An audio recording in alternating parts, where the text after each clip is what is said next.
Welcome everyone to Jackaroo Stafford Motor Speedway, home of the SK Modifieds.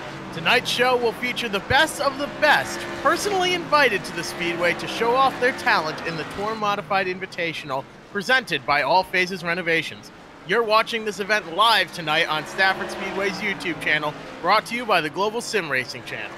Good evening, I'm Jeff McConey, and with me in the booth is Kyle Ricky and Bonsa Tufa. Behind the scenes is our director, Sean Ambrose, and he's using cameras provided by Dougie Beard.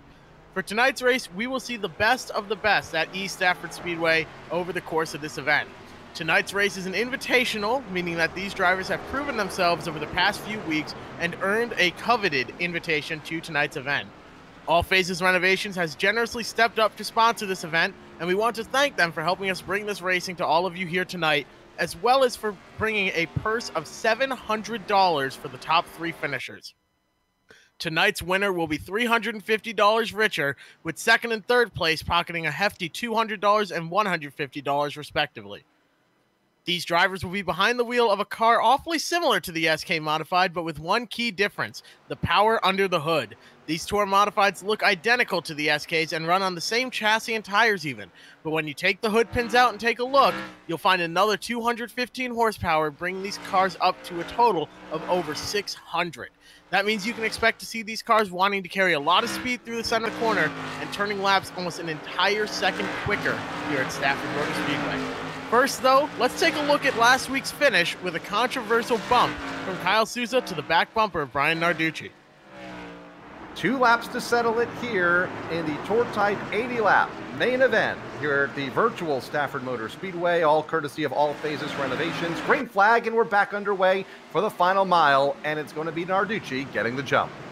Kyle Souza got clear of Mike Christopher Jr., though. Now he's just a car length, now 2 off of Brian Narducci. Let's see what ends up happening. Dives it hard into turn 3.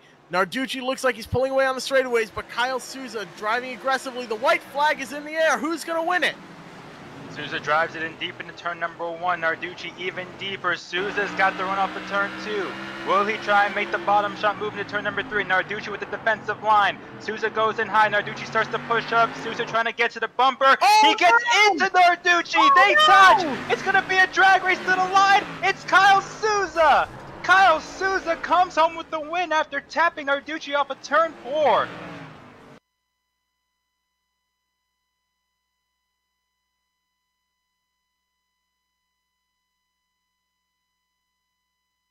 These past few weeks have been absolutely wild at the eStafford Speedway. But Bonsa, what are you anticipating to see here tonight that we should keep an eye on? Well, Jeff, you mentioned how crazy the racing has been, especially with these modifieds. There's nothing like modifieds racing at Stafford, but now you have $350 on the line. Before it was $150, now it's $350. Even second place gets $250 and third gets $150. That's a lot of money on the line.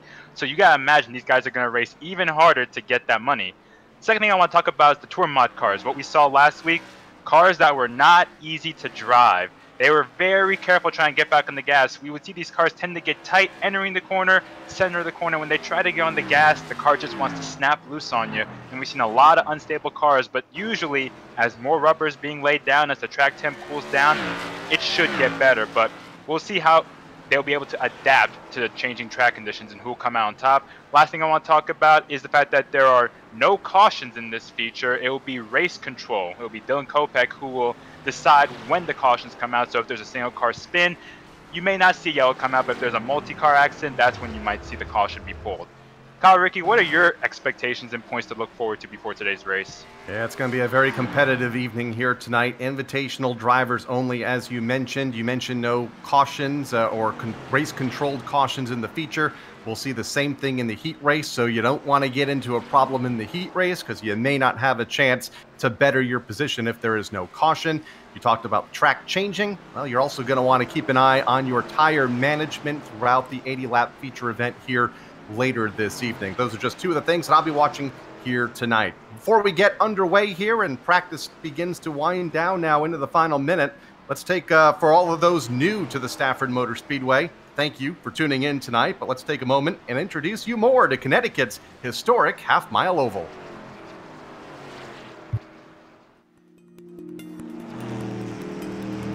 Welcome to Stafford, This half-mile oval was built in 1870 for a different type of horsepower, horse racing, and then automobile racing took over after that. This place is not as flashy or fancy as the half miles that the Cup cars go to today, but this busy oval can still put on a fantastic show full of action for the fans and intense competition for the drivers. Uniquely banked, it poses a challenge for all comers. Turns 1 and 2 are banked at 9 degrees, where turns 3 and 4 are banked a little less at 7 degrees. The apron here at Stafford is known for being very wide but flat.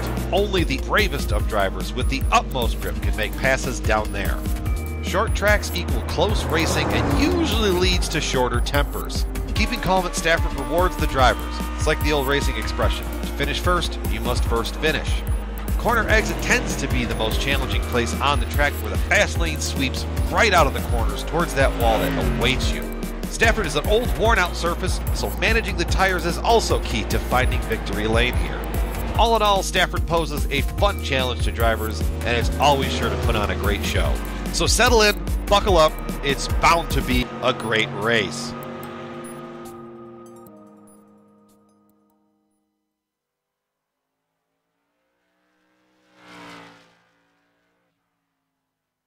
We hope that gets you familiar with the Stafford Motor Speedway, as a lot of great competition here over the years. It was cool to see that Silver Crown car part of the video. We're going to talk more about Silver Crown cars at Stafford Motor Speedway later on in tonight's show. Practice wrapped up. Teddy Hodgson, Matt Swanson, Mike Christopher Jr., Brian Narducci, some of the fastest. But to learn more about this racetrack, let's throw it back over to Bonza for our track description.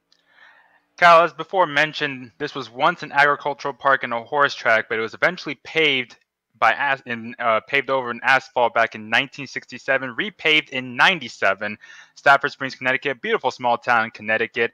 As mentioned before, the turns are different in terms of banking. Turns 1, 2, 9 degrees. Turns 3 and 4, 7.5 degrees. So they really called this track a driver's track. This half mile has been a proving ground for many of the greats, many of the legends that you see here in the Northeast, guys like Teddy Christopher, even Mike Christopher Sr., Bugsy Stevens, Richie Evans. And you look at the guys we have now currently, such as Keith Rocco and Ronnie Williams, a lot of guys proving themselves here at the Stafford Motor Speedway because of how tough it is to drive at this racetrack.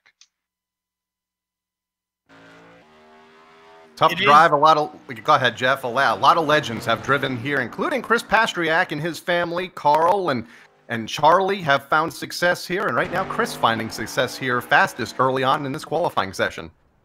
I was going to say it's a very tough track. We see some drivers, though, have a bit of a grip on it, while others might be struggling. At the top of the board is Pastriak, like you mentioned.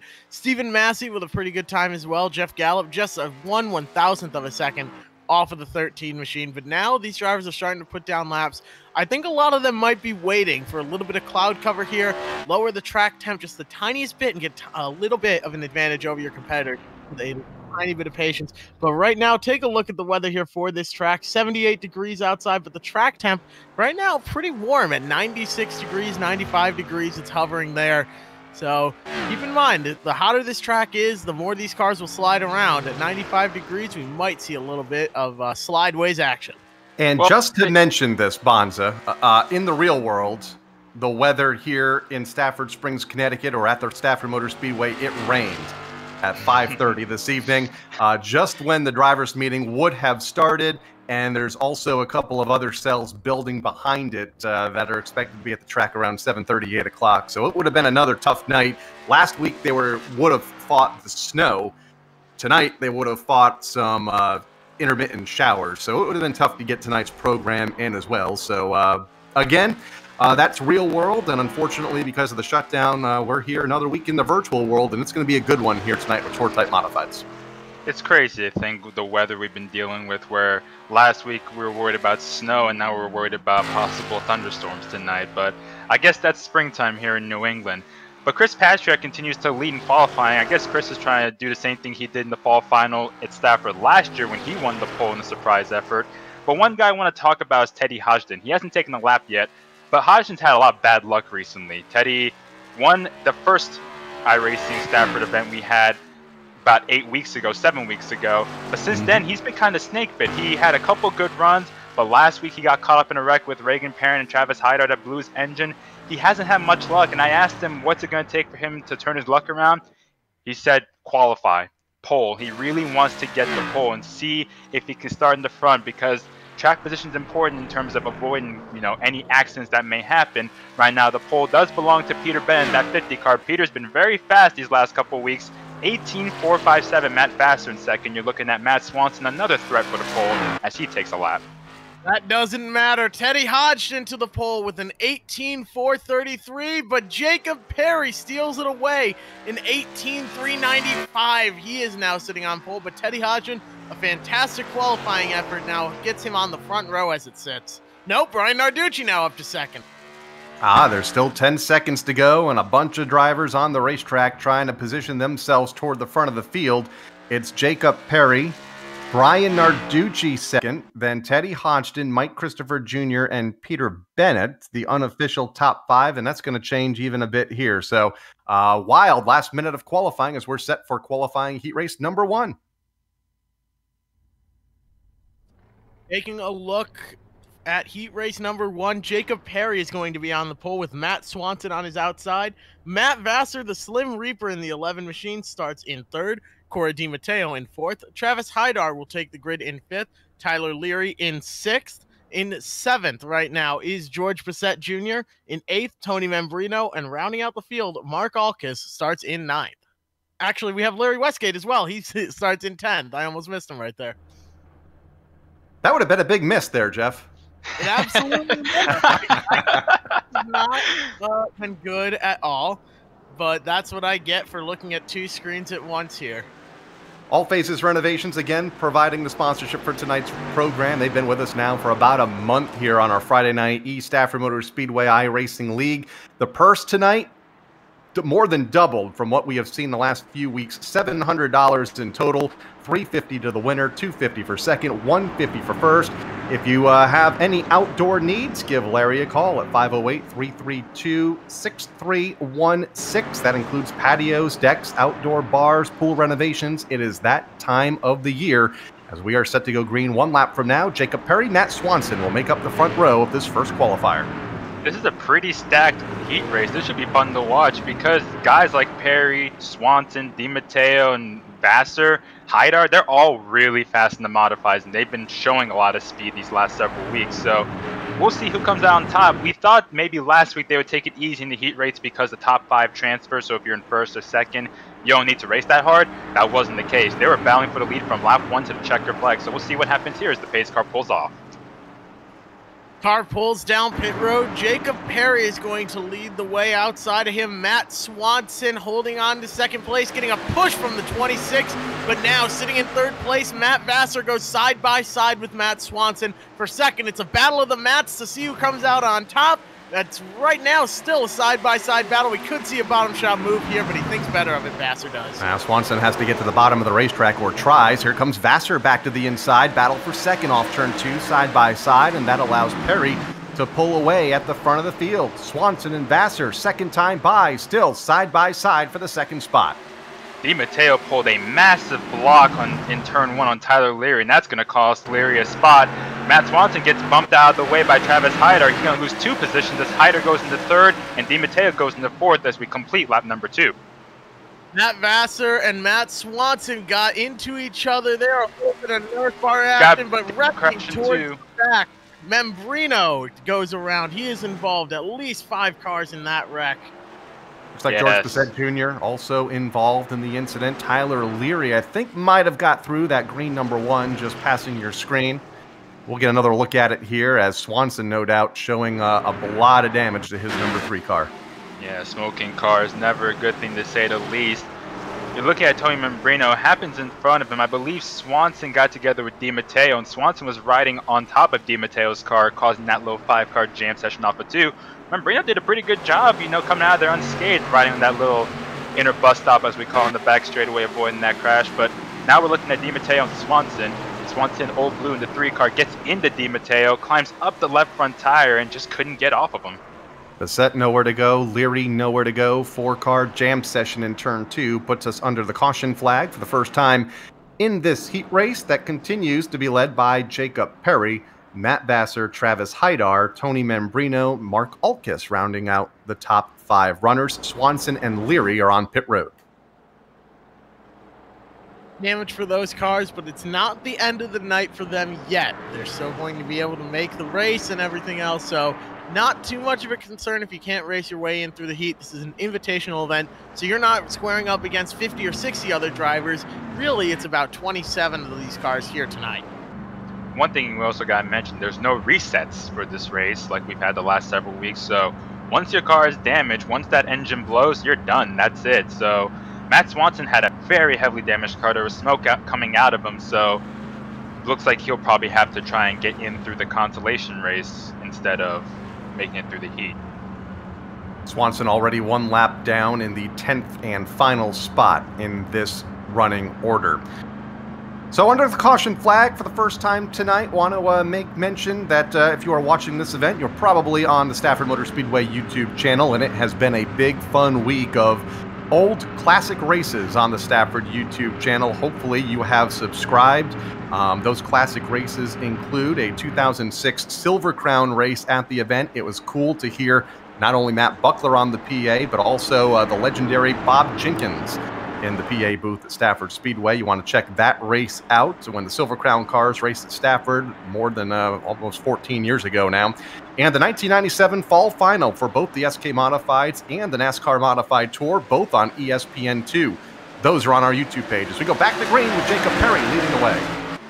Perry with a great lead already. Just a few laps left in this event. 3 to go here already. Matt Vassar slides into second. Hydar in third. Membrino in fourth, and the side-by-side battle, though, for fifth. Dimatteo looks low on Mark Alkis, and Dimatteo's got the run off the corner, and he is clear. And there's just 2 laps to go left in this event. Yeah, with the caution laps counting, we only have a couple more laps to go. Right now, the leader is Jacob Perry. In second spot, you've got Matt Vassar with a rear bump, or rear Nerf bar, I should say, full of Travis Hydar. Tony Membrino in fourth. Cory Dimatteo trying to pull away in 5th spot. He's got about a car length on Mark Alkis as they take the white flag. Yeah, good battle for about the 5th spot. Top 4 are single file. Perry the leader, Vassar, Hydar, Membrino, Dimatteo, and Alkis side by side a lap ago for position number 5 as they come off of turn number 4. Going to wrap up qualifying heat race number 1. Jacob Perry leads wire to wire to win this qualifying event over Vassar, Hydar, Membrino, Cory Dimatteo, the top 5. Then it's Alkis, Bessette, Tyler Leary, Larry Westgate, and Matt Swanson after his involvement in that turn 2 crash finishes in 10th.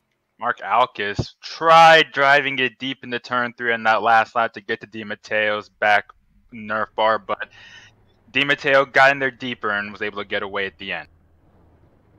For heat race number 2, starting on the pole tonight is going to be Brian Narducci. On the outside, Mike Christopher Jr. Now, keep in mind, these 2 are ranked 1 and 2 overall on iRacing for the Tour Modifieds. They know how to get around iRacing in these cars. Very, very good drivers to watch here. Cassandra Cole starts in 3rd. Jonathan Puleo in 4th. Stephen Massey will start 5th. Joseph Eilert from Spark VR running this race more than likely in VR, which is quite an experience, starts in 6th. Andy Seiss starts 7th. Max Zackerman 8th. Keith Rocco starts 9th, and rounding out the field is going to be Keith Rocco. Dylan Kopech is we call him the sheriff, so he will be behind the scenes calling the shots on this race. Field lining up on the front straightaway for qualifying heat race number 2. Shout out to Cassandra Cole starting in 3rd. Practiced well earlier and announced earlier today she's paired up with Goss Motorsports and a longtime competitor up here in Connecticut, Larry Goss, to run his modified at select events this year along with her family car. So it's cool to see a couple of modifieds in in one of her photo shoots on social media earlier today. Again, All Phases Renovations providing the sponsorship for tonight's race program. $700 purse on the line, more than doubled from what we have seen over the last couple of weeks. $350 will go to tonight's winner, $250 for second, $150 for third. And Bonza, another stacked qualifying heat race, and I guess that's what you're going to get here tonight. Invitational only, no slouches here this evening. They all have experience, not only in real life at the Stafford Motor Speedway, but plenty of experience here on the iRacing platform. Oh, for sure. Brian Narducci and Mike Christopher Jr. have been competing in the Tour Modifieds on iRacing for a long time. Cassandra Cole has been getting better with time. She's shown a lot of speed. Jonathan Puleo, SK Light rookie at Stafford last season, showed a lot of speed, had a couple chances to win. So there's going to be a lot of fun things to watch here in the beginning, but Mike Christopher Jr. had tough luck in the heat race last week and had to get into the Consi, and because of that, he started in the back of the pack, and it eventually affected the way he made his way through the field. One of the reasons he couldn't win last week is because he burned that right front tire out. But the pace car pulls off, the green flag is out, an even start between Narducci and Mike Christopher as they head to turn 1. How often do you hear us say this here, but Mike Christopher Jr. on the outside managed to get a good run going. Usually only the inside works well here, but Narducci battles back on the bottom and clears himself of Mike Christopher Jr. Going into turn 3, a great run so far for Cassandra Cole, sitting in 3rd place and holding on. Joseph Eilert steals away 5th place, and he's going to work on Jonathan Puleo. Yeah, Puleo in the 4th spot, Eilert in 5th. Everybody made it safely through lap number 1 and quickly have gotten singled out here to make lap number 2 in the books under the green flag, with Narducci showing the way. Then it's Christopher in the 2nd spot. They are beginning to pull away just a bit from Cole in 3rd. Battle for 4th is on. Eilert again looking to the inside of Puleo to try to take that spot away. Stephen Massey in the 6th spot on the outside looking in and got loose in turn 2. Now he's got to deal with Andy Seiss for that 6th position. Seiss really leaning on the door of Massey, and he's going to take that spot as they head to turn 1 right now. There's a 3-car battle for that 3rd position between Cole, Puleo, and Eilert. Everybody wants one of these top 5 spots. I don't think we're going to see anyone do anything too crazy here, but Joseph Eilert, he's got a little bit of heat behind him. He's definitely going to be working here, but let's take a look on board with Mike Christopher Jr., who's trying to catch that back bumper of Brian Narducci. Those two drivers love to have fun. They love to race each other, and you know they're not going to hold anything back. On that wheel through turn number 2, Mike Christopher Jr., a podium run a week ago, finishing just behind Kyle Souza, the race winner of last Friday night's event. Right now running in the 2nd spot to Brian Narducci, slipped up high off of turn 2, but Cassandra Cole not close enough to make a move. Still a distant 3rd, running unchallenged in that spot. Then it's Puleo and Eilert as we take another lap with Mike Christopher Jr. trying to reel in Brian Narducci, who was leading in the final corner of the final lap in that event a week ago. Yeah, and Christopher is catching up to Narducci slowly but surely. You saw in the onboard, they are wheeling that car. They are really turning hard to the left in the center of the corner as the car pushes up, but it really wants to snap on you exiting the corner. You would see Christopher try and correct that car a little bit to the right when they come off the corners. Right now, Narducci leads by a car length over Mike Christopher Jr. Back in 3rd, Cassandra Cole continues to hold that position. Jonathan Puleo right behind her. Joseph Eilert in 5th. Eilert's got about 0.6 of a second back to Andy Seiss in 6th. That lead now, Narducci does not have that 10th lead anymore. It was at the line, he had that gap, but going into the corners, he is feeling that front bumper of Mike Christopher Jr. He's giving him a couple shoves on the back here. Let's see what he's going to do. The white flag is in the air. Mike Christopher Jr. might have something here. We could see a bottom shot move going into turn 3, but Jr. loose off of turn 2. Doesn't have the chance to get the move there into turn 3. Narducci is going to come home the winner. Here they come off turn 4. 2 of the best on the iRacing platform in the modifieds. Finished 1-2 in qualifying heat race number 2. Narducci, Christopher, then Cassandra Cole in 3rd. Jonathan Puleo 4th. Joseph Eilert rounding out the top 5 finishers in a race that went incident-free. The 2-time Southern Modified champion, Andy Seiss, comes home in the 6th spot as we are set for what looks like will be our final qualifying event. That might be a preview of what's to come later tonight, that battle between Narducci and Christopher. And you know Christopher was probably taking easy because it's a heat race. Looking at the starting lineup for the final heat race, Teddy Hodgson on the pole, Peter Bennett starts 2nd, Chris Pastriak in 3rd, Andrew Moeller in 4th, Jeff Gallup starts in the 5th spot, Justin Williams in 6th, Doug Meservey Jr. in 7th, Dan Weston in 8th, and Marcello Rafano rounds out the lineup in position number 9.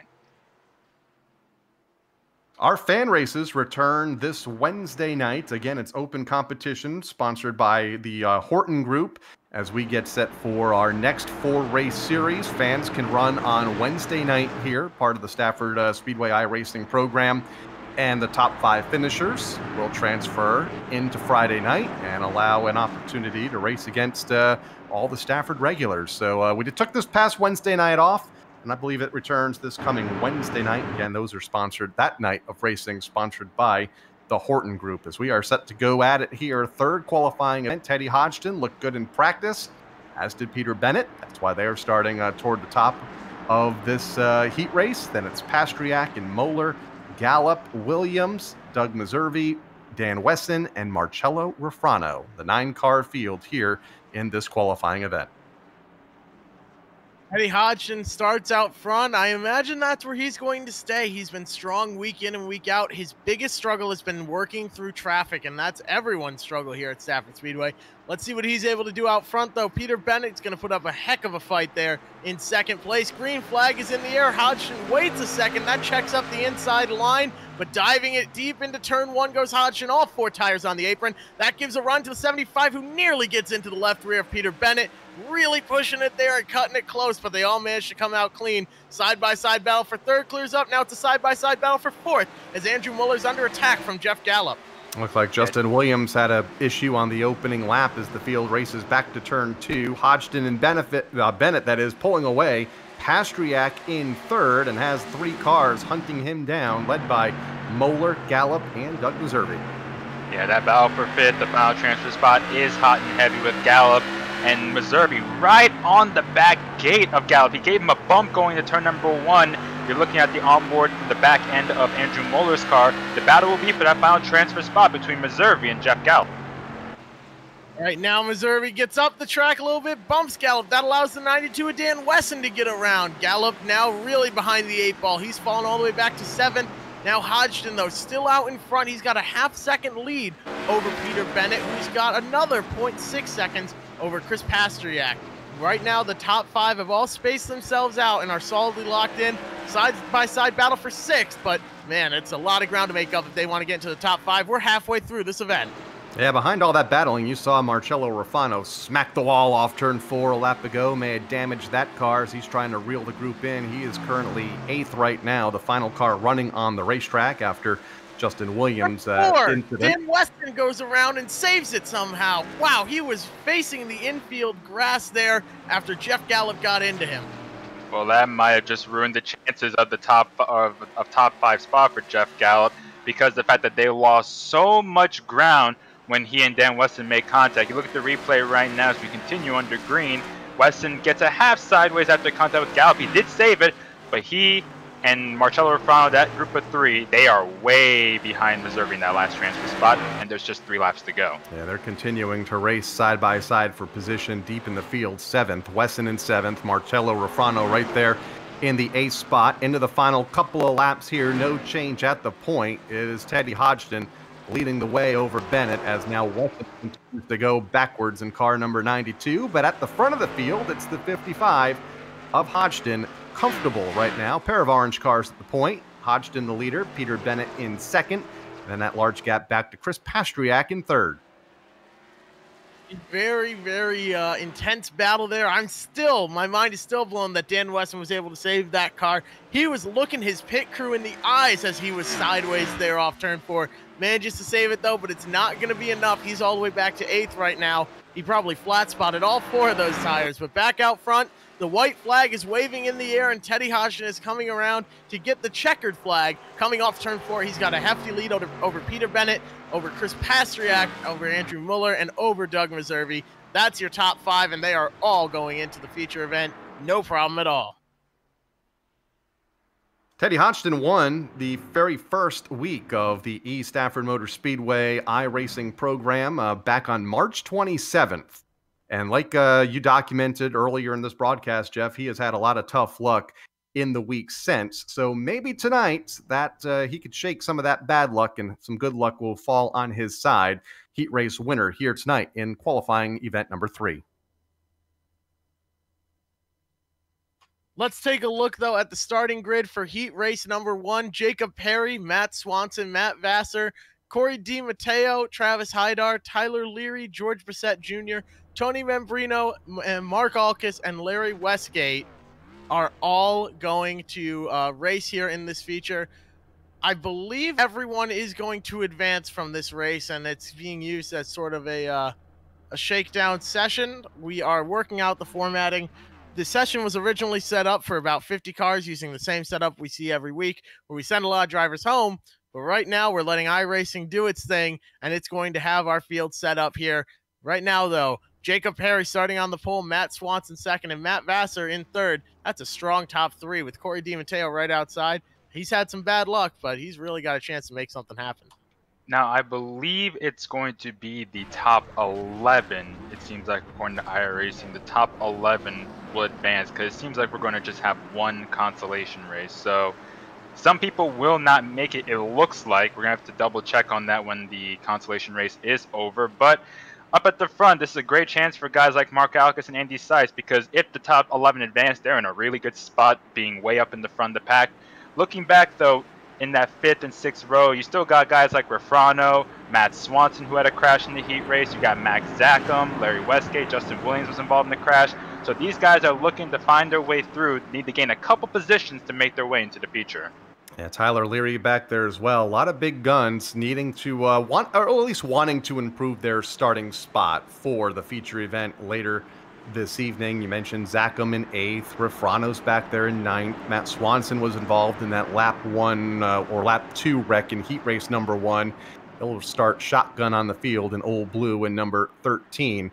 As this will be the final event before we set the feature for tonight's 80-lapper for the Tour-Type Modifieds, our Stafford Invitational. All of these drivers invited by Stafford Motor Speedway to participate here tonight. We have set 15 starting spots. We're going to fill the rest of the field here as Mark Alkis and Andy Seiss lead the field off turn 4 as Tyler Leary goes around before the green.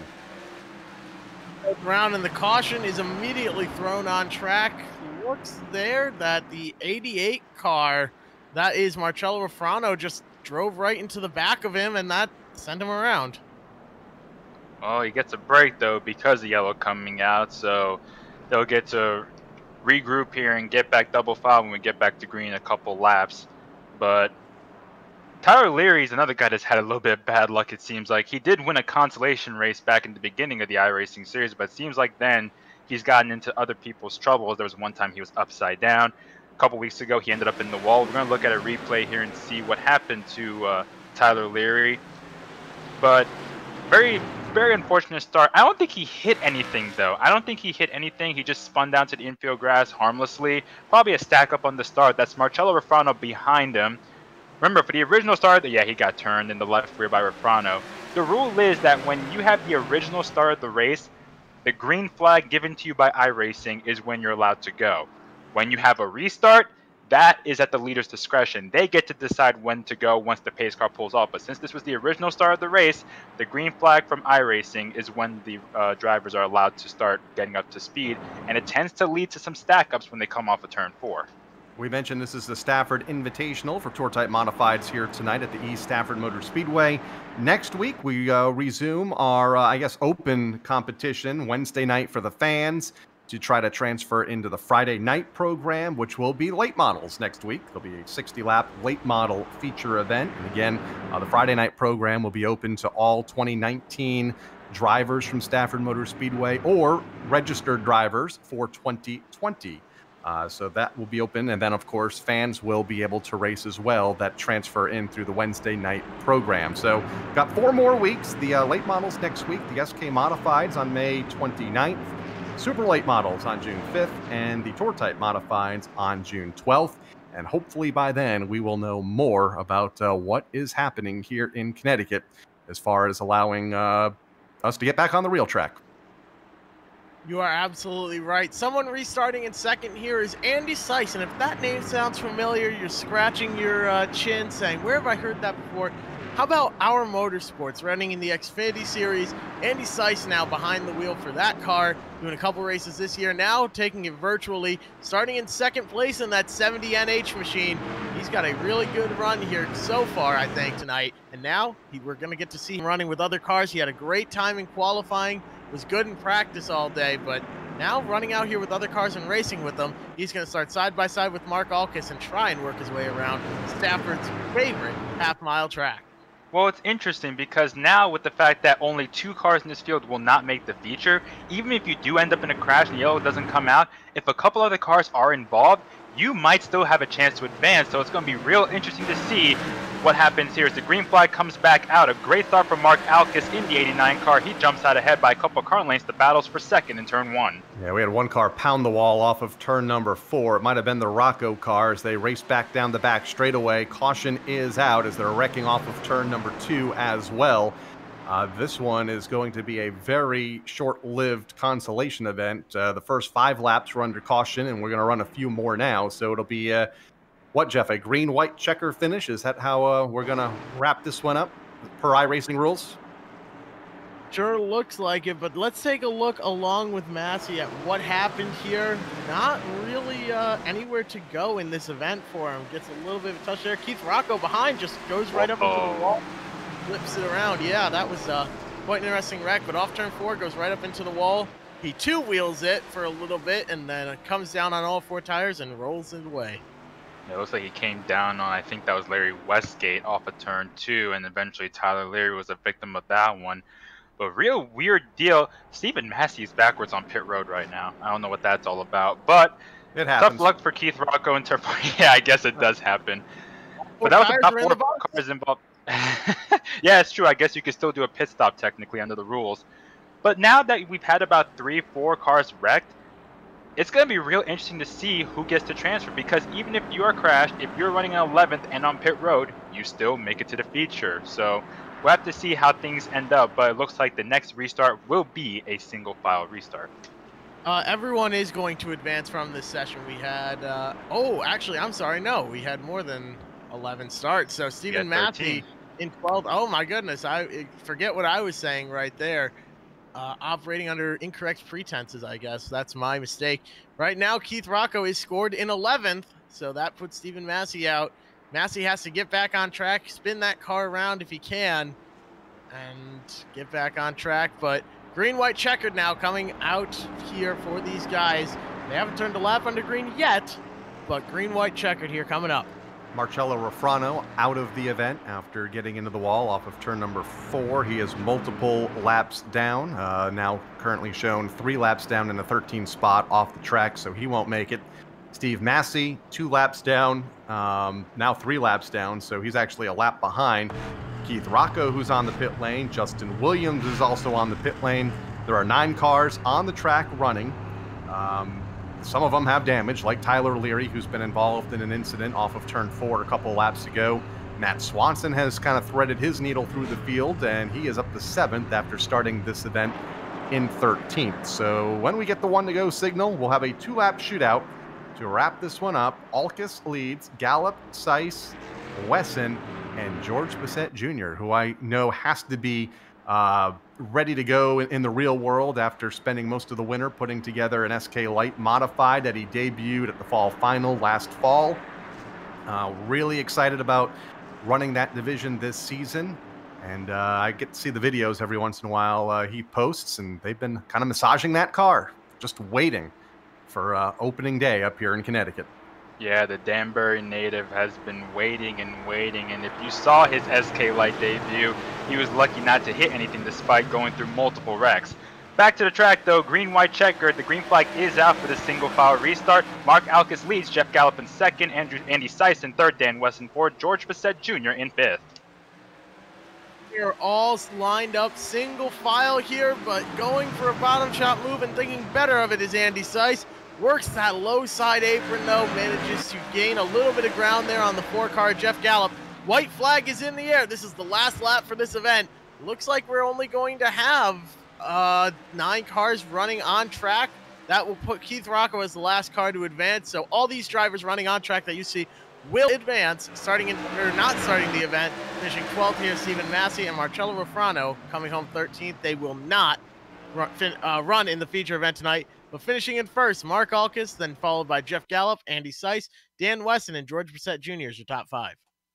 They will advance into the main event. We'll have that starting lineup for you in a little bit. Still about 5 minutes or so away from the start of the 80-lap feature. Did you guys hear Paul Arute this week on Happy Hours with Kevin Harvick and Matt Yoakum on Sirius XM NASCAR Radio by chance? I did not get the chance. I did not get the chance.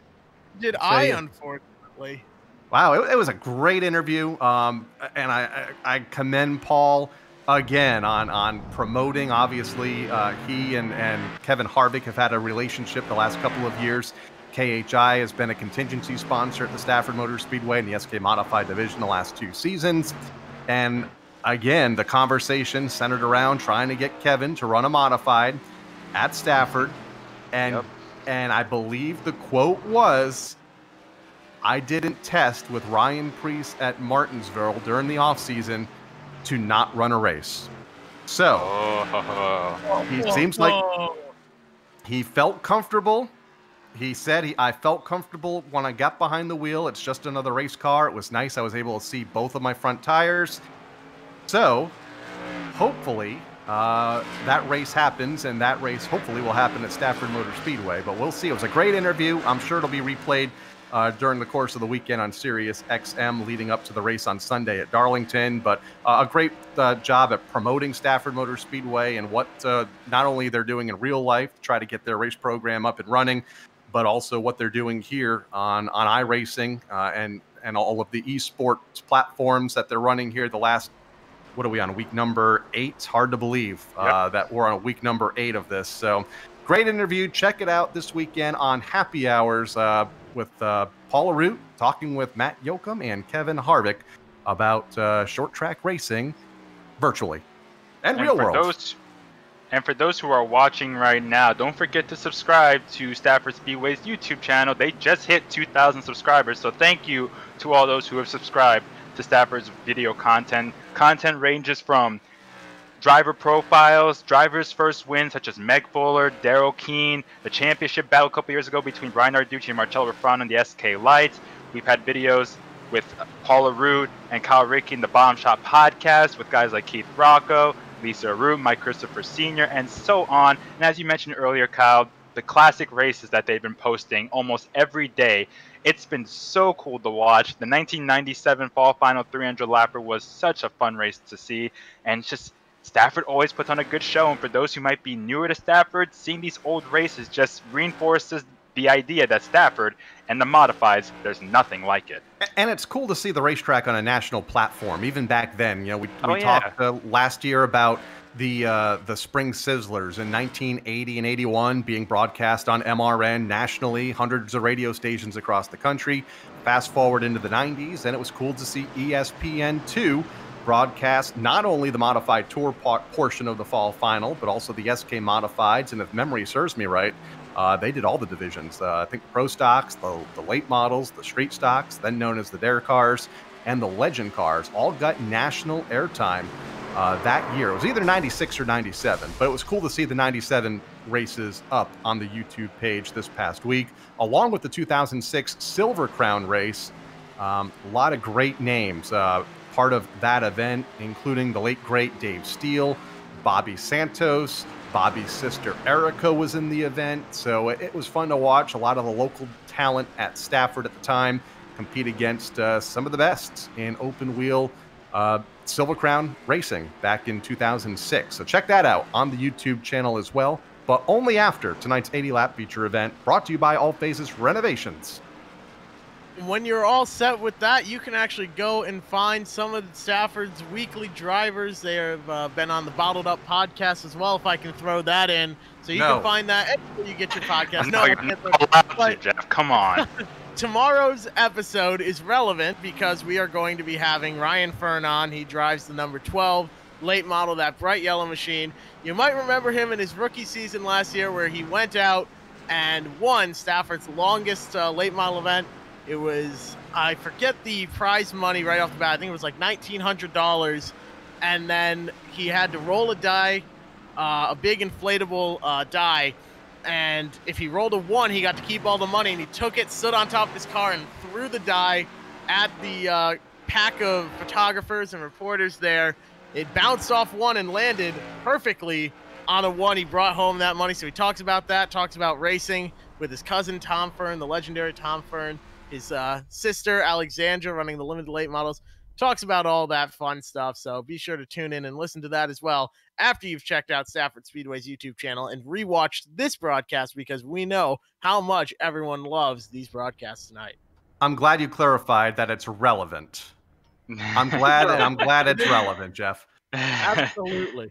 I want to give a couple. I would never go off topic and go off on a tangent with someone. Oh, of course not. not. Of course not. Never. Want to give a couple of shout outs. I know Tom Fox is watching here tonight, longtime official at Stafford. Ernie LaRose, you might know Ernie, a racer up here in Connecticut, watching apparently outside by the fire tonight. Just watch the radar. Right now up here in northeastern Connecticut, it's clear, but Mother Nature may put that fire out here in about an hour or so. Also, Alyssa Casagrande, got a shout out from her, got a message from her. She is watching in Stafford, Connecticut. She's the one that told me a little bit ago that it was raining there at about 5:30, 5:40. We'll see if we can get another report from the track. So, Barstool Sports, understand, Jeff, they bought a sim this week.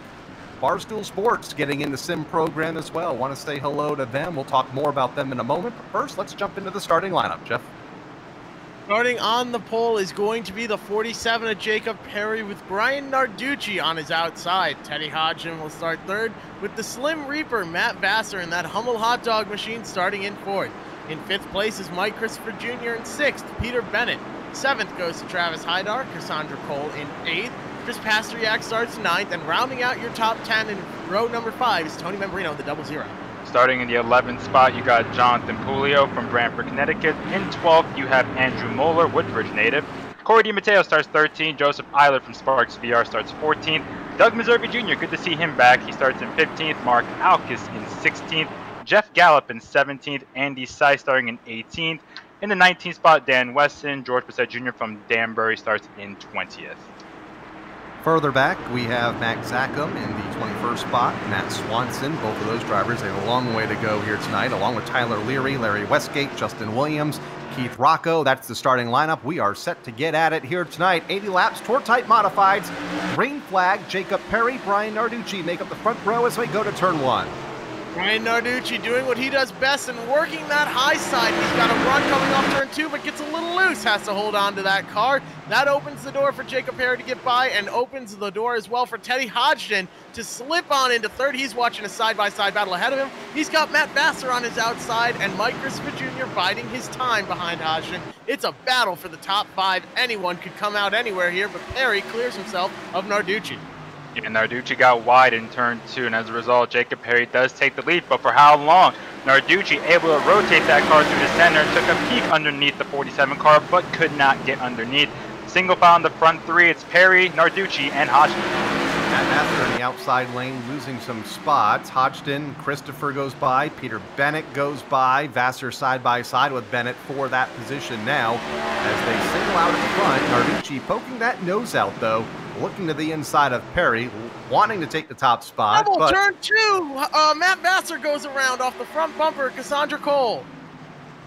And that'll be our first caution of the race on lap number 4. Tough luck for Vassar. We'll see how much damage he got after getting into Cassandra Cole in turn number 2.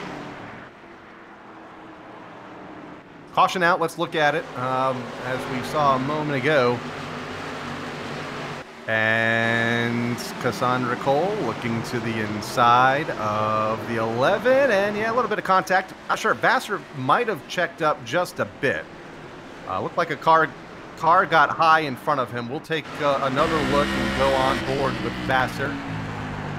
And car slides up high, and Cassandra might have just misjudged the corner. We'll find out here later on. We want to give Spider a shout out as some cars pit on board, or some cars pit here during this caution flag.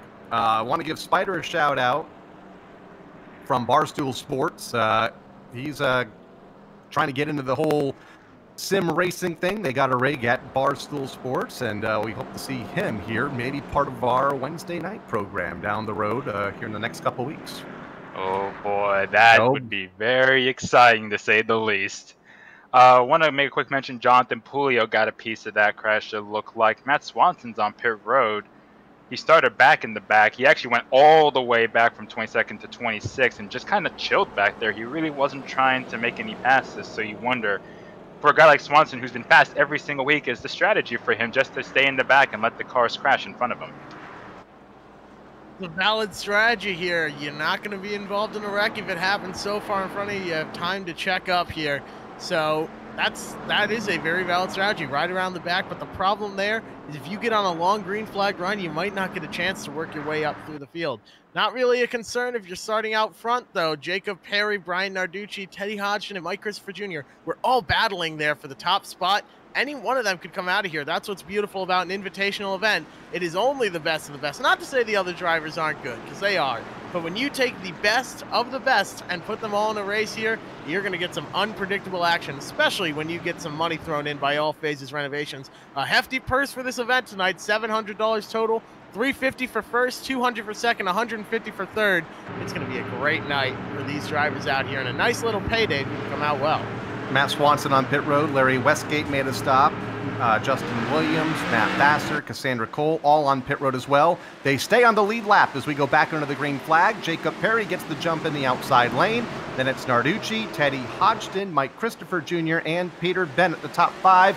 See if they all make it down the back stretch through turn 3. Yeah, Narducci got a little bit wide in 2 again. Hodgson went to the inside. He actually got some good fight off of 2, but not this time. He gets a little bit high, gets sideways after getting into Narducci. They're almost 3 wide with Christopher Jr. on the bottom. They are 3 wide. For second spot, there's contact. They try to save it, and somehow they do. Narducci comes on second, Christopher in third, Dimatteo and Hodgson side by side for 4th. Dimatteo takes advantage of the situation at hand. Right now, Teddy Hodgson, he's got some bad fortune. He's falling back. He's stuck on the outside. A little bit of trouble a little further back. Travis Hydar has to hold on to it. Jonathan Puleo loose off the corner. These cars are slick on turn exit. Everyone trying to gain every position they can. They're right on the edge overdriving these cars. A little bit of contact puts Jonathan Puleo up the track. It is a hard battle all throughout the field here. That's a battle for 8th, and they're bumping Nerf bars right now. But up front, a good lead so far for Jacob Perry. He's got half a second over Narducci. They're getting at it for the 8th spot, but unfortunately 8th doesn't pay right now as we approach lap number 13, which goes into the books here tonight. 80 laps the distance, and it's Perry the leader, Narducci in second, then Christopher, Dimatteo, Bennett. That's the battle on your screen right now as they race off of turn number 2 and up the back straightaway. 3rd, 4th, and 5th. Teddy Hodgson part of that as well as we deep further back. Chris Pastriak trying to come up through the field. He goes to the inside of Jonathan Puleo for a spot inside of the top 10. For you Doug Meservey Jr. fans, he spun off of turn 2 a couple laps ago and kept on going no yellow.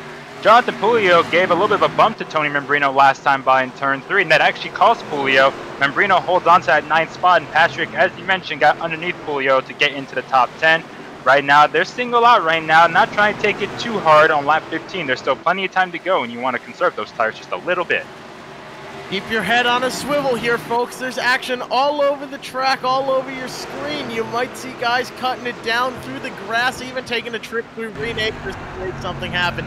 Let's take a look on the P5, though. On board, Peter Bennett. He's taking a look at that Island Cove back bumper of Cory Dimatteo, and he's been staring at it for a long time. Let's see if he gets frustrated looking at those palm trees, thinking about the warmer weather. He doesn't need to get distracted, though. That's a battle for fourth place, excuse me, but they are trying to run down first, second, and third.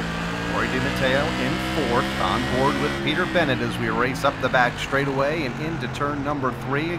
Both cars right on that bottom white line of the racetrack, and then swing wide onto the 600-foot front straightaway as they race back to turn number 1. It doesn't take long to get around this Stafford Motor Speedway as they race around. Bennett in 4th, holding off Teddy Hodgson, who is just behind him in the 6th spot as we go back toward the front of the field. Jacob Perry, race leader. He's led all the laps thus far. Narducci in 2nd, Christopher in 3rd.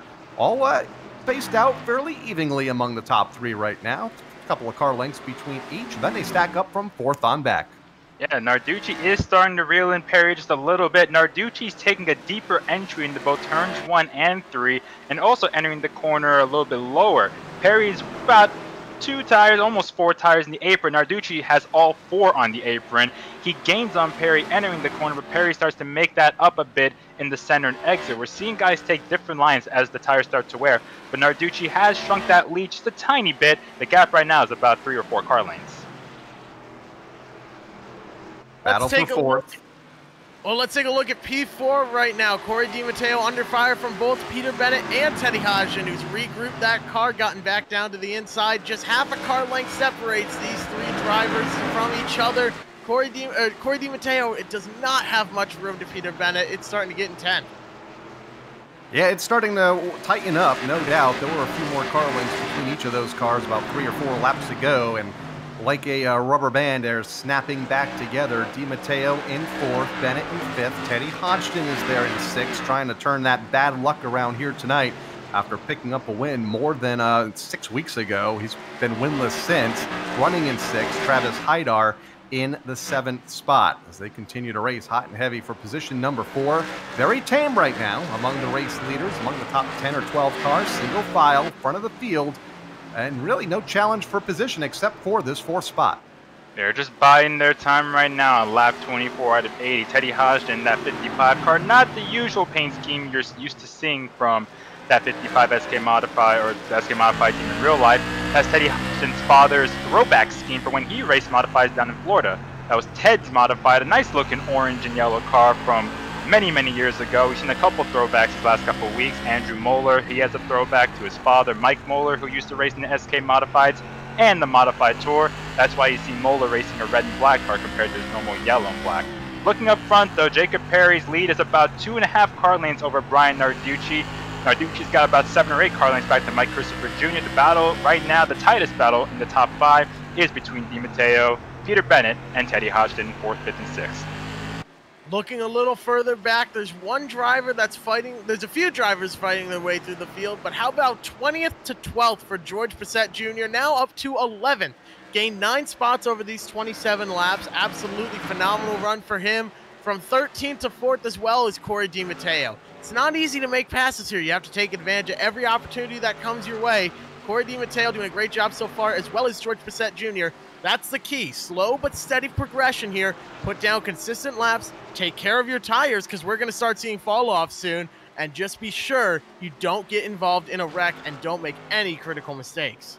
Only one caution flag in this event thus far, working lap number 29 now, and watching George Bissett Jr., the former street stock Stafford champion, turning SK Light modified rookie, hopefully this season, closing in right now here at the virtual Stafford Motor Speedway on Chris Pastriak, who has been around a long time in the NASCAR modified circles, has found a lot of success at Stafford, in fact, along with Charlie and Carl Pastriak, part of the whole Pastriak family, as they continue to race nose to tail for position. We go back further up, and it's tightening up once again with Cory Dimatteo, Peter Bennett, Teddy Hodgson, Travis Haidar trying to close in on this pack as well from 4th, 5th, and 6th. Cory Dimatteo, the Farmington, Connecticut native, had a really good run SK race in week number 2 out of the Stafford iRacing series. Remember, though, he got turned by D. Hodgson with about 18 laps to go while leading the race, but he led the entire race from the green flag up to about lap 60-61. So we know he can be fast. Peter Bennett right behind him has been iRacing for many years. One time he was a professional iRacer. He was competing in what is now called the Coca-Cola iRacing Series, NASCAR's official E-Series for iRacing. He actually won a race back in 2013 at Homestead, so you know Peter Bennett can be fast on iRacing, and he's been showing it ever since week number 1. As you're looking off the back of Cory Dimatteo's car, there's Peter Bennett. You got 2 orange cars behind him in Bennett and Hodgson as they continue to stay nose to tail for 4th, 5th, and 6th. Back up towards the front, we saw Brian Narducci reeling in Jacob Perry, but it seems like that's, oh no, a little bit of lap traffic here. Almost got into the way of Jacob Perry. That's the 22 of Keith Rocco holding on to the bottom here, not getting in anybody's way. But we saw Brian Narducci reeling in Jacob Perry, and now it seems he's struggling a little bit. An 18.911 for Jacob Perry, Brian Narducci with an 18.806. He's a 10th lap quicker. Let's take a ride on board with Narducci now. I think Jacob Perry might have worn down his tires quite a bit. This is a long green flag run, and you get some heat in those tires, it's hard to recuperate and pull them back down. It's too late. Once they're gone, they are gone. Leaders are closing in on Cassandra Cole, Doug Meservey, Justin Williams, a couple of the lap cars, or soon-to-be lap cars, just in front of Jacob Perry. What was a half a second, a lap and a half ago, has been cut in half. Now 0.2 of a second, that is, between Perry and Narducci. Mike Christopher Jr. now a half a second back in third. Then Cory Dimatteo continuing to lead that fourth place charge as the leaders make their way up the back straightaway, riding on board with Brian Narducci. Yeah, Cassandra Cole pulled over in turn 2 and let the leaders by, so a good gesture by Cassandra. Her car not the same after getting involved in the first caution of the race. Doug Meserve Jr. also in danger of falling off the lead lap. He had spun out during this green flag runoff for turn 2. That's why he's so far back. Jacob Perry took an interesting line in turns 3 and 4 last time by, and you see he's going a little bit higher. He was about a lane off the bottom last time by, probably driving a little bit too hard in lap traffic. But Brian Narducci is closing as Narducci continues to paint that white line in the corners. And looking behind, Mike Christopher Jr. is also starting to reel them in. We could see a three-way battle for the lead here real soon. One thing to keep in mind, though, being fast enough to catch someone doesn't mean you're fast enough to pass. There's a very big difference between the two. Taking a look here, though, you have to keep in mind, here's Peter Bennett, still chasing that back bumper, Cory Dimatteo. Now, he's fast enough to catch, but he's not fast enough to pass. Keep an eye on that here. Could be the same story for Brian Narducci. Just because you can get to that back bumper doesn't mean you can get a run and get around them without doing some bold, crazy move that maybe you don't want to move. We're only halfway through this race. There's still plenty of time to make something happen. 39 laps to go. Jacob Perry using that little bit higher line off of turn number 4, using that, I guess you could call it the high side momentum. Maybe not burning those tires up as quickly as Narducci is hugging the inside of the racetrack. The tighter the radius, the harder it is on the tires. We are back to the battle for 4th. Dimatteo is there. Peter Bennett looking again, as he has most of this event, falls back in the line in 5th. Teddy Hodgson just riding, waiting for one of those guys to slip up. He's in the 6th spot. A good three-way battle, best on the racetrack under a very long green flag run. Now with 43 of the 80 laps already complete. Narducci is there, though, for the lead. He got right to the back Nerf bar of Jacob Perry. He drives it super deep into turn number 3. The length is just a car length. That's the gap right now. Narducci continues to reel him in. We'll see. Narducci did use the Nerf bar on Kyle Souza at about this point in the race last week.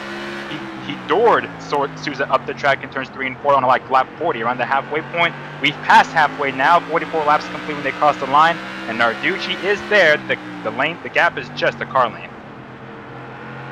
Keep in mind, though, with these drivers here, not everyone is on the lead lap, so as you're watching these battles go on, you'll see a car dive down to the bottom and just coast around on the apron. Contact! Oh, turn 3! There goes Jacob Perry. Narducci keeps it going. Jacob Perry manages to save it somehow, some way. Narducci to the lead. Mike Christopher Jr. now up to 2nd. Jacob Perry trying to rebound. He's up to 4th at the moment. He slipped in between Cory Dimatteo and Peter Bennett. But right there, a little bit of contact sends Jacob Perry around. Narducci to the lead. Mike Christopher Jr. in 2nd. And suddenly, the top 6 cars find themselves under a blanket, all with a shot at the lead. Narducci, the race leader, Christopher in 2nd, then it's Dimatteo now up to 3rd, Perry back to 4th, then Bennett and Hodgson all right there as you see Bennett go low off the corner, Hodgson a little higher. They're looking now to put a move on Jacob Perry in 4th. Now the top 3 begin to break away. No surprise, Narducci, Christopher, Dimatteo. Tell you what, Narducci kept driving it deep in the corner. He let the car roll, and that's why he would gain so much on Perry. And that time, a couple laps ago, looks like he gained a little too much and got into the back Nerf bar, Jacob Perry. Kudos to Perry, though, for saving it off of turn 4. He's still in the 4th spot, but it looks like he is starting to hold up that group behind him, with Peter Bennett, Teddy Hodgson, and Travis Hyder right there. Car down in the grass you just saw. No harm, no foul. But now it's a side-by-side battle for 4th. Peter Bennett gets to the inside of Jacob Perry. I think those tires might be in a little bit of trouble after sliding sideways and taking a detour through the grass. Peter Bennett to the inside makes it work. Maybe a little bit of contact there on the side Nerf bar. Just a touch gets Jacob Perry up out of the way. That opens the door for Teddy Hodgson to get around. Diving into turn 1, here comes Travis Hyder, trying to take advantage of Jacob Perry's misfortune. He's not able to run down the backstretch, though. Keep an eye on this lead, though. Narducci under heavy fire from Mike Christopher Jr. But taking a look back for this battle here, Jacob Perry. He's on the back foot trying to get down. Almost got the wall for turn 4. I don't know if he did get the wall, but he lost a ton of ground, and Cory Dimatteo is going to get in the second spot because of it. Christopher got real high off before. I don't know if he got loose or if he caught the wall, but he lost a lot of time. So Dimatteo now moves in the second, about 7 car lengths back behind Brian Narducci. And all of this well behind Brian Narducci. You got to think Jacob Perry lost his rhythm in a big way after that contact a couple of laps ago with Narducci. And now he continues to fade back to the 6th spot. All of that rhythm that he had in the opening 45 or 50 laps of this event is gone, and now he's just trying to gather that car up, no doubt in the 6th spot, just ahead of Travis Haidar now, who's beginning to apply pressure for position. But it's Brian Narducci, the leader, Dimatteo in second as we go back to Perry, just outside of the top 5 in 6th, and Haidar in 7th, and lower, George Bissett Jr. His climb continues. Now he's into the top 10 in 9th. Jeff Gallup has worked his way from 17th to 10th, but George Bissett Jr., 20th all the way up to 9th. The best running car that started in the back half of the field, though, Cory Dimatteo. He's in second place, but maybe not for long, as Mike Christopher Jr. is heating up that battle for second place, trying to take it away from Cory Dimatteo. We might see a little bit of back bumper action here. They battled hard in real life last season at Stafford. Maybe some of those emotions are carrying over here.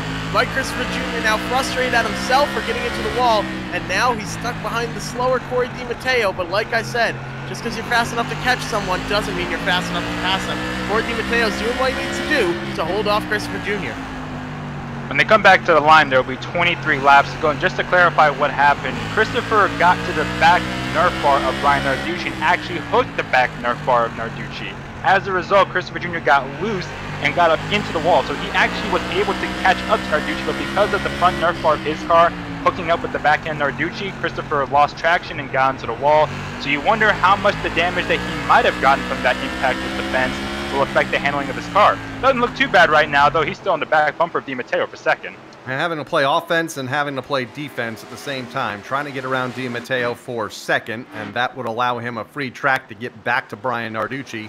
Also trying to fend off a hard-charging Peter Bennett and Teddy Hodgson just behind him. So he has his hands full right now after that little bit of a mistake a couple laps ago, dropping back to third, and kind of finds himself in the middle of a hornet nest right now as he wants to go forward, and there's a couple of cars behind him wanting to move around him and try to get that all-important top 3 money here tonight, sponsored by All Phases Renovations. Remember, race winner, $350 as we see a pass for second off of turn 2. The second spot, $250, and the third spot, $150 as here comes Christopher to the inside of Dimatteo. Turn 3, Cory Dimatteo goes around off of the front bumper of Peter Bennett. Teddy Hodgson gets around, the caution is out. Yeah, looked like Dimatteo tried to get in line behind Christopher in the third spot, but Peter Bennett poked his Nerf bar in there, and they made contact as a result. Dimatteo gassing it as he gets back up to speed, but does bring out the yellow just for the second time in this race as we take a look at the replay. Now, Christopher Jr. got inside Dimatteo, and Dimatteo did give room. He gave a lot of space to Christopher, actually, so Christopher was able to take that second spot. Dimatteo not happy at Peter Bennett right now, getting up into the Nerf bar. Bennett, but looking at the replay, yeah, it looks like some contact. Can't tell if Dimatteo came down or Bennett came up, but just a tight spot right there, and eventually led to Dimatteo spinning. And Dimatteo will pull up behind the wall after he showed his displeasure towards Peter Bennett. After that caution, sorry to interrupt here, Kyle, but after that caution, Cory Dimatteo actually just went up and slammed into Peter Bennett, showing his frustration. So that might have damaged the front end of Bennett's car. It could have some engine damage. Not too sure right now. We'll have to follow up on that story, but if he drops like a rock on this restart, we'll know that he just got some engine damage, courtesy of Cory Dimatteo. Very frustrated with that move right there from Peter Bennett. Bennett right now running in third behind Narducci and Christopher. And that's the way they run right now. Checking to see who's on pit road under this caution flag. Cassandra Cole has been out for a while. Doug Meservey, Keith Rocco, Cory Dimatteo out of the event in 20 seconds. So I wanted to scroll down and see where Dimatteo went. And it looks like he is behind the wall, out of this event. And I'm not sure if that's his own doing or the doing of the officials after that contact under the caution with Peter Bennett. Let's give you a full field rundown now after that long run we had. There's only 16 laps to go now. Probably go back to green a couple laps. Brian Narducci is the leader, Mike Christopher Jr. in second, Peter Bennett in third, Teddy Hodgson runs in fourth, Jacob Perry still in the fifth spot after that near spin off of turn 4 during the green flag run, Travis Hydar in sixth, Andrew Moeller from 12th to 7th, George Bissett Jr., a great charge for him as you guys mentioned from 20th up to 8th, Jeff Gallup 17th to 9th, Jeff, I believe you mentioned his name earlier, Chris Pastriak rounds out the top 10, Matt Vassar started 4th, some tough luck after an early crash. He's up to 11th, though. Jonathan Puleo in 12th. Max Zackham started 21st. He's in 13th. Tyler Leary, 23rd to 14th after an earlier crash. Matt Swanson, 22nd to 15th. He actually started very much in the back, so he basically started 26th and moved up to 15th. Andy Seiss in 16th. Joseph Eilert, 17th. Dan Weston, 18th. Justin Williams, 19th. Tony Membrino in 20th. Doug Meservey Jr. in 21st. He's the last car in the lead lap. Then it's Cory Dimatteo, 22nd, behind the wall, 3 laps down. Cassandra Cole, 14 laps down. Keith Rocco, 31 laps down. Larry Westgate, 33 laps down. Don't forget Mark Alkus, he's in last, I should say, 45 down as they get ready for the green flag. All this action sponsored by All Phases Renovations as we come off of turn number 4. Brian Narducci, Mike Christopher Jr., 2 of the best in the business on the real world track. 2 of the best in the business on the iRacing eStafford Motor Speedway and a modified as they race off of turn number 2. It's Narducci with the lead, Christopher in second, then Bennett and Hodgson third and fourth. Jacob Perry trying to battle his way back. He's in fifth. Touch number 1 to the back bumper. The Christopher family has a famous rule. The first touch is I'm here. The second touch is it's time to move. The third one is I'm moving you. That was created by the late, great Ted Christopher. Now Mike Christopher Jr., let's see what he's able to do. He's looking on the high side. That opens the door for Bennett on the bottom. He manages to squeeze that way in. Oh my goodness, I'm not going to throw the bucklerism in there for getting down low when there's not much room. But very, very close call from Mike Christopher Jr. He's done tap number 1. Let's see if 2 and 3 are going to come with a bottom shot move. Thinks better of it. Caution out. Yeah, we had a couple accidents these last couple laps. I tell you what, the biggest loser on that restart, Travis Hydar, who I believe the caution was for, he was up in the top 10, near the top 5. He was just outside the top 5.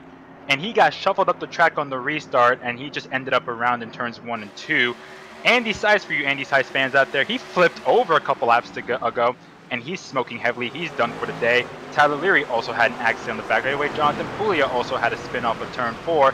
There's the contact between Puleo and Hydar. That caused Puleo to go around, but Hydar in turn 1 after a stack up, it looked like, ended up going around himself.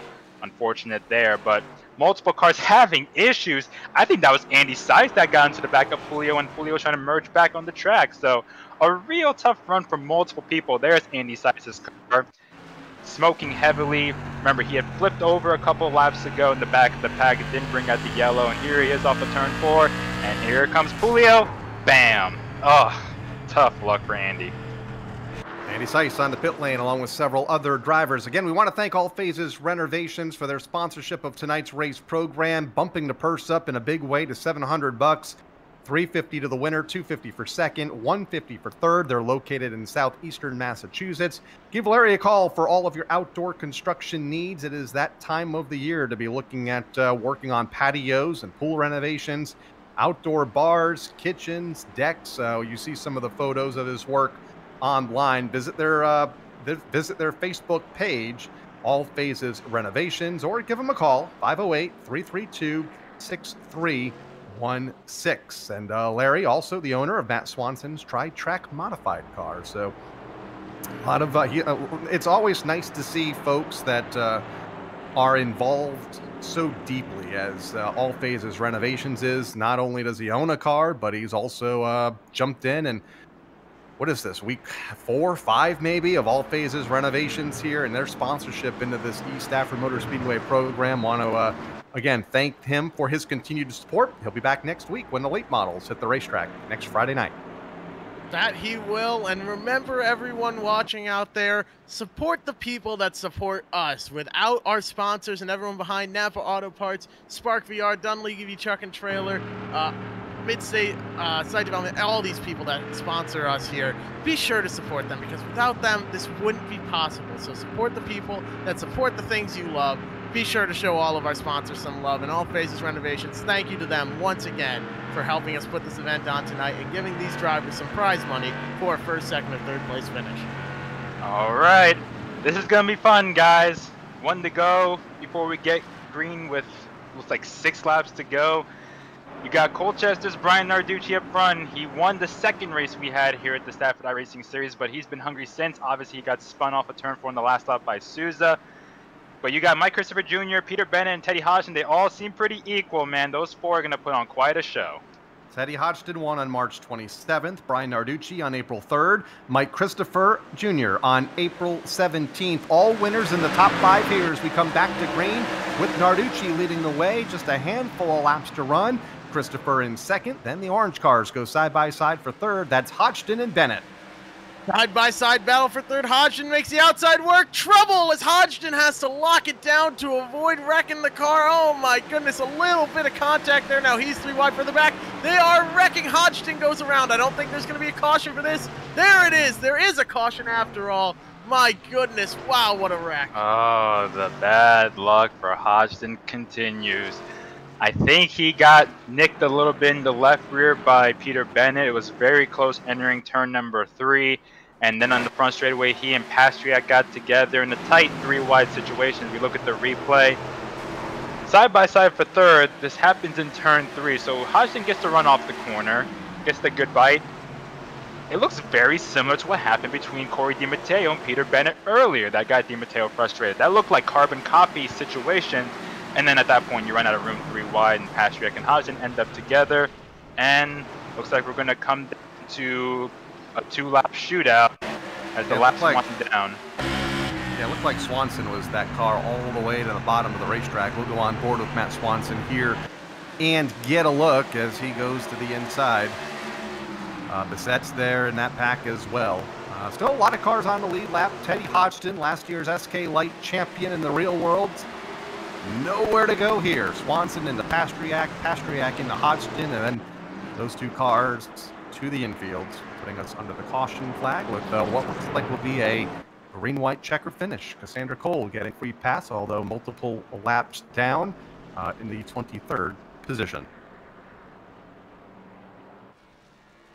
That's a race fan's favorite words, green, white, checkered, and probably the leader's least favorite words, green, white, checkered here at Stafford Motor Speedway. It's very, very challenging to hold off someone that's hard charging, especially when they've got the opportunity to dive it hard into turn 3 and push you up out of the way. We've seen that move here before in real life and on iRacing. If you're Brian Narducci, how nervous are you about Mike Christopher Jr. behind you? Because you both want to win. You both want to take home that $350 from All Phases Renovations. You want to do everything you can. You want to win this race. So how worried are you about that bottom shot move on the last lap? Because there's just like 3 to go here. Well, Narducci went defensive on the last lap last Friday because he was expecting the bottom shot move from Souza. So Narducci went down on the apron, almost in the grass, to block that move, and he still ended up getting hit off of turn 4.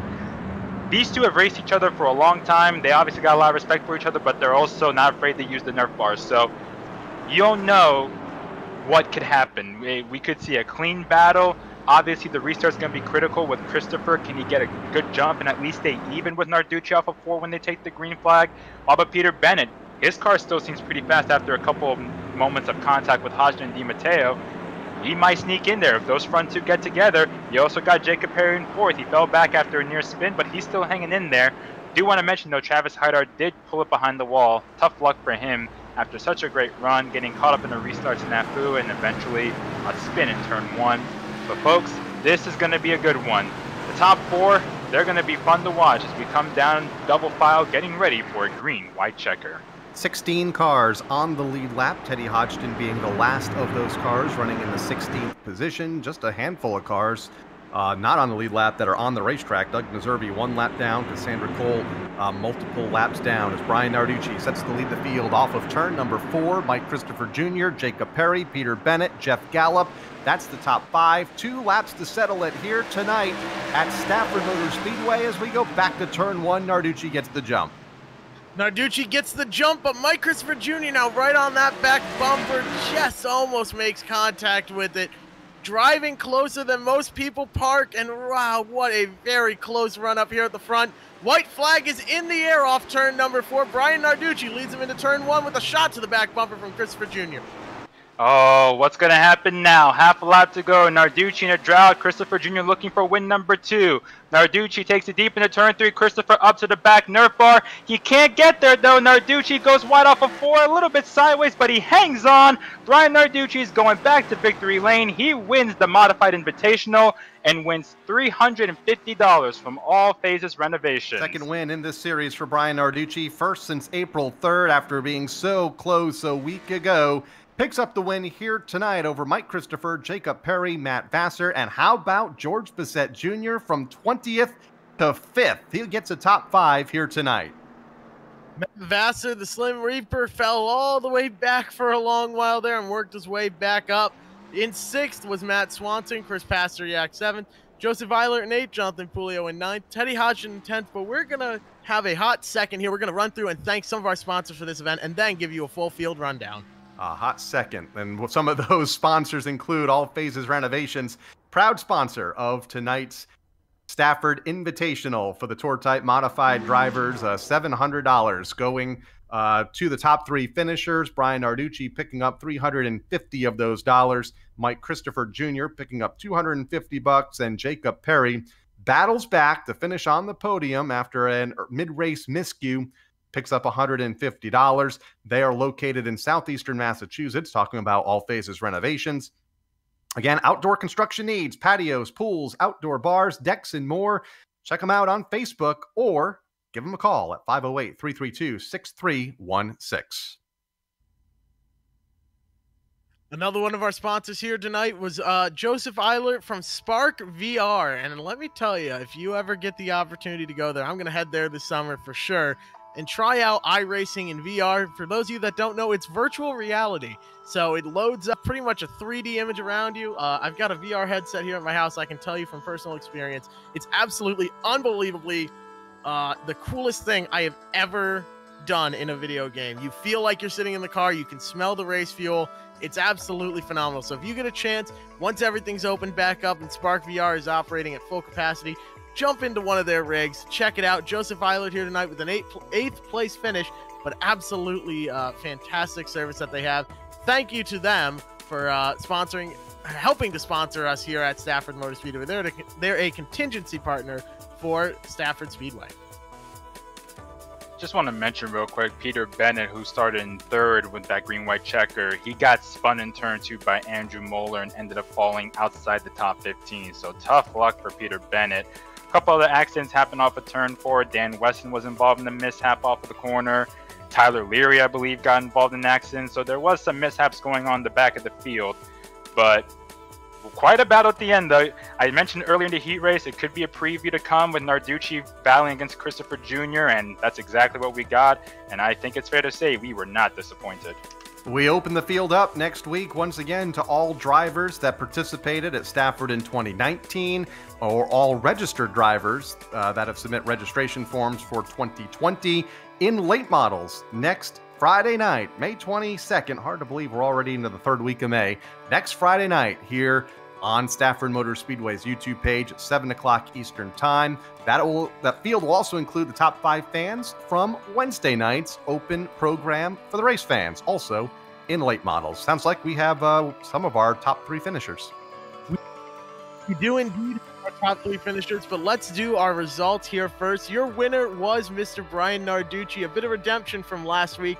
Michael Christopher Jr. comes home 2nd with a very close battle there. Jacob Perry in 3rd. Matt Vassar, the Slim Reaper, finishes in 4th in that Hummel hot dog machine. George Bissett Jr. with an astounding run from 20th all the way to 5th. How about 22nd to 6th for Matt Swanson? A great run for him as well. Chris Pasteryak comes home 7th. In 8th, Joseph Eilert. In 9th, Jonathan Puleo. And in 10th, Teddy Hodgson. In the 11th spot, you got Andrew Moeller after his last 2 laps to go mishap with Peter Bennett in turn 2. Dan Weston also involved in an accident, finishes 12th.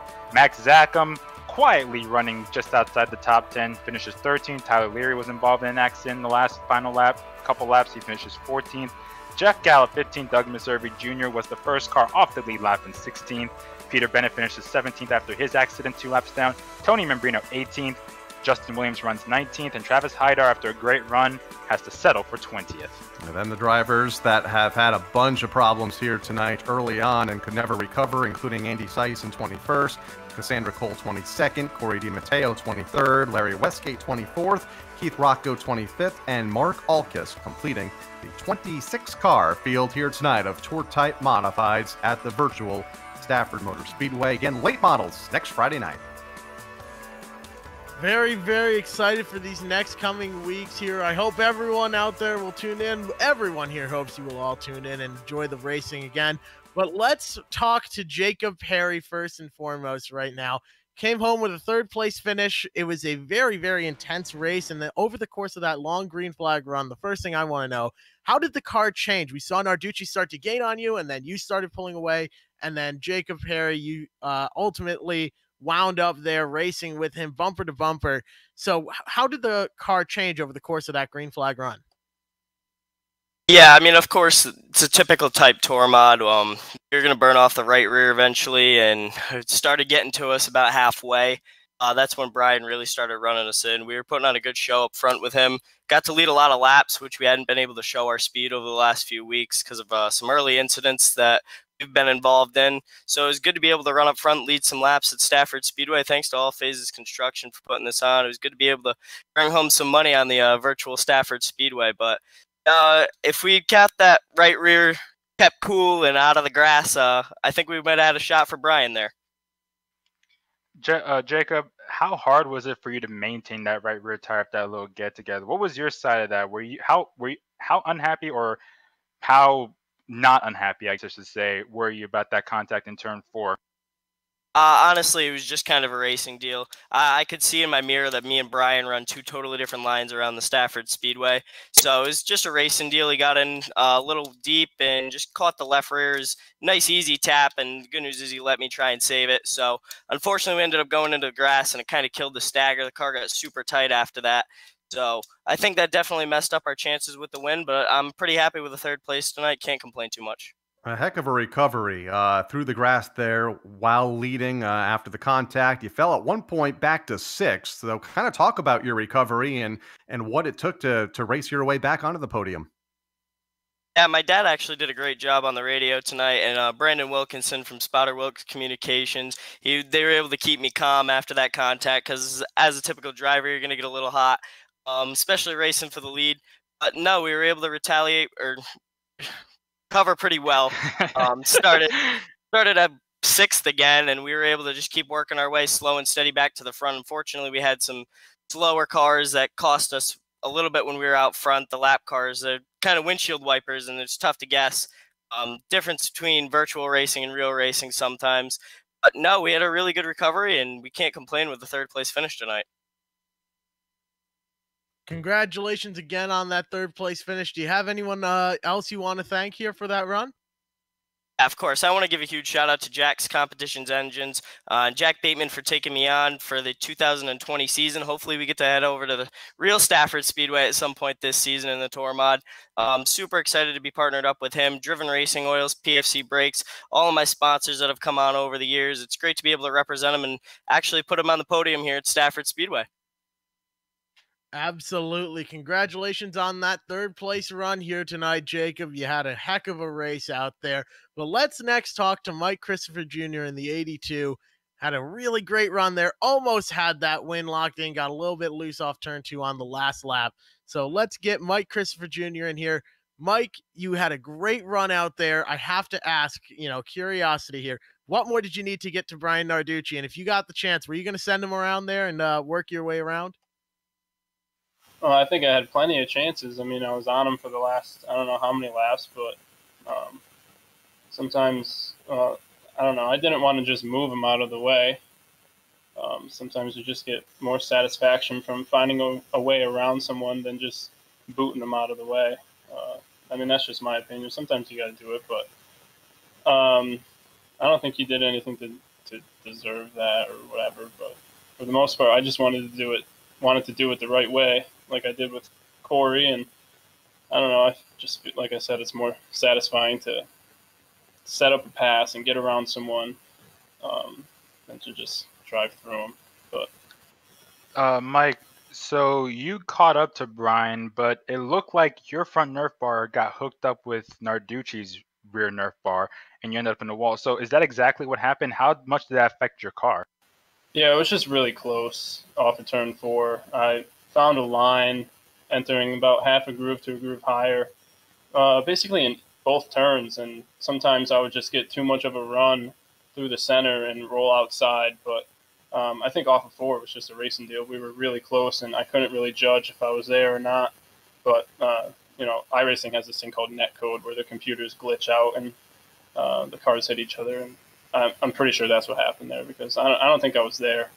But it bounced me off the wall. I thought I had damage because I felt the wheel was off a little bit, but the thing was still fast. We got by Cory, and obviously we're in contention to win, so I don't think it killed it too bad. Mike, what was the tire conservation like, and were you surprised of the long green flag runs that we saw here tonight? Yeah, I thought it was great that we finally got some green flag runs in, especially with these tour cars. It's a lot of fun. Like you said, that tire conservation is definitely something you have to take care of, both the right front and the right rear. And I did that for, I don't know, from lap 15 to 50, I think, was just save tires. And then once I got in position, obviously I would push it at some points, but I knew I had a faster car, but I had the run in 3 that one time, and then the yellow came out, and then I was getting a run off of 2, and the yellow came out again. So he got saved by the bell there, but when it came down to it, I just wanted to do it right and not just plow through him. But maybe that's my fatal flaw, but whatever, that's just me. Well, maybe so, but now you're going to be $200 richer at the end of this night. Do you have anyone you want to thank for this run, the second place finish? Obviously, the people that put this on, Stafford and the sponsor that puts up money, All Phases Renovations. My car tonight is Mohawk Northeast and Sign Pro and Waddell Communications. So thanks to those guys. And I look forward to another 4 weeks, I think we have, of racing here virtually. Obviously, that means we're not racing in real life, which is very disappointing. But it is what it is. We live in strange times, so just got to deal with it. You're absolutely right. But in these strange times, you're still managing to do what you do best, and that's finish well here. Congratulations on that run in a second place finish. But now we're going to bring in tonight's winner, Brian Narducci. Man, he had a couple interesting weeks here. But Brian, you've come out of here now. You finally won this race. How worried were you about Mike Christopher Jr. on your back bumper those last couple laps and right before the green-white checkered? I was pretty worried about him, to be honest with you. I burned my tires up trying to catch Perry, and once I got to them, they were pretty beat up. So then we had those couple restarts with Mike behind me. I could get the jump off the green, and once the tires heat cycled, I was a little bit better than him for like a lap or two, but he definitely had more right front left than I did. I beat it up pretty hard within the first 30 laps of the race. So from about halfway on, this thing was really tight, and as soon as you cracked the gas, it just wanted to snap sideways. So for the next 80 lap tour race, I got to work on saving them a little bit. But luckily, Mike raced me really clean. Got to thank him for that. And we have a lot of fun when we race together like that, and it's just a whole lot of fun. Brian, how sweet is it to have the redemption after last week's Turn 4 get together and the fact that you hadn't won in about 6 or 7 weeks? Yeah, we haven't won in a while. We won that second race that they put on before All Phases put up a purse or anything like that. So to come back after last week, I was pretty mad about last week. It really aggravated me that we were leading coming off 4 and didn't get it done. But it's pretty sweet to win when it's $350 thanks to All Phase and everybody that puts us on. It's pretty sweet to be able to be your buddy and race clean and have some fun. So good in a modified here at eStafford Motor Speedway in the virtual world, but give me a preview of what we might be able to see next week, going back late model racing next Friday night. Last time we raced the late models, I didn't even make the show, so hopefully we can have some better luck next time and at least make the show and have some fun. But modifieds are where it's at in the Northeast, and modifieds are what Mike and I and Jacob Perry all race in real life. So it's a lot of satisfaction to win a tour race on here, even though it's virtual. It's still pretty cool that they have a purse and that Stafford was able to put this on, and all the stuff that goes into it. Quick question, Brian. You and Perry had that battle, and you got into the back of Perry. What was your perspective there? Just a typical racing deal from your perspective? Yeah, we ran, like he said in his interview, we run two totally different lines. He drives it in a little bit softer and about a whole lane higher and lets it roll through the center and then gets on it and gets to run off. I drive the thing down in hard on the bottom and use a lot more brake and use the throttle to turn the car a little bit, which is why my tires were burned off. But I got down into 3 a little hot, and once I realized that I couldn't check up in time, I was trying to just hope that we touch square, but ended up being on like the left side of his Nerf bar, or of his rear bumper. So I just tried to let him save it, and I stacked up so he could get back in line, and hopefully he wouldn't lose too many spots. Thankful that he saved it, so I didn't have to get an EOL or a yellow would come out. So it was a fun race, and glad he was able to finish in the top 3. Do you have anyone you want to thank for your win here tonight? Yeah, I got to thank the Florida Connection, my Aunt Vanessa and Uncle Greg, Robert BR Construction, Sign Pro, Waddell Communications, everybody that put this on, All Phases, and just everybody, EB Exterminating, my family, everybody watching, Chassis Pro, just everybody that helps me on my real car and that makes everything happen. Thanks.